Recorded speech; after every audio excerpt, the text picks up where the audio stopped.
National Cabinet is expected to consider whether Australians should be required to get 3 doses of a COVID vaccine to be deemed fully vaccinated when it holds an emergency meeting on Wednesday.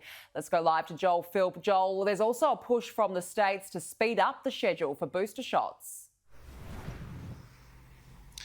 That's right, Danica. Several states are pushing for the time between the booster shot and the second dose to be brought forward from 5 months to 4 months as a new wave of COVID spreads across the country.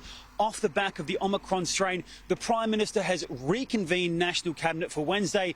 It wasn't expected to meet again until February, and it's understood that on the agenda will be the possibility of Australians having a 3-dose as opposed to a 2-dose vaccination schedule to be considered fully vaccinated, and that ATAGI is considering this, and it would bring Australia in line with other countries like Israel, the United States and Singapore. So it does seem that there'll be a lot on the agenda at that National Cabinet meeting, but the Prime Minister was really not suggesting that it's going to be a significant and important meeting. Indeed, when he announced it yesterday, calling it informal. Take a listen. And the purpose of it was just simply to give everybody an update on the most recent information that we have and to share the information that the states and territories have. It is more of an informal meeting that we're having, as I indicated to the premiers and chief ministers last night and today, and looking forward to catch up. I mean, it's not unusual that we would be meeting a little bit more regularly, with Omicron being where it is.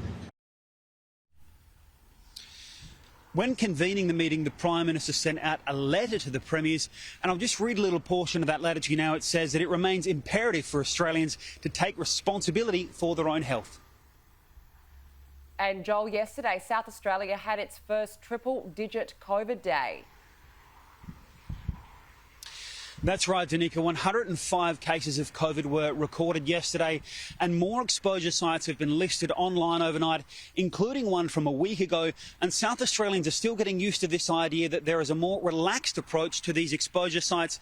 But the Premier says that now South Australia is taking a suppression strategy as opposed to an elimination strategy, whereas previously just a few cases could have possibly shut down the state. So it's certainly a different situation we're seeing here in South Australia.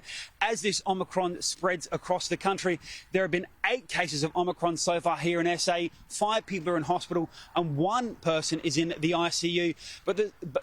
No people are in the ICU rather. But the Premier is suggesting that there could be an even more relaxed approach to test, trace, isolate on quarantine requirements come December 28 when the state is 90% double dosed. We originally had what was called optimal TTIQ. We're now moving over to partial TTIQ, and so that requirement does diminish over time. Danica, it'll certainly be interesting to see what the Prime Minister has to say about this potential for 3 doses to be required to be considered fully vaccinated ahead of that National Cabinet meeting tomorrow. Yes, we will be watching closely. Joel Philp, thank you.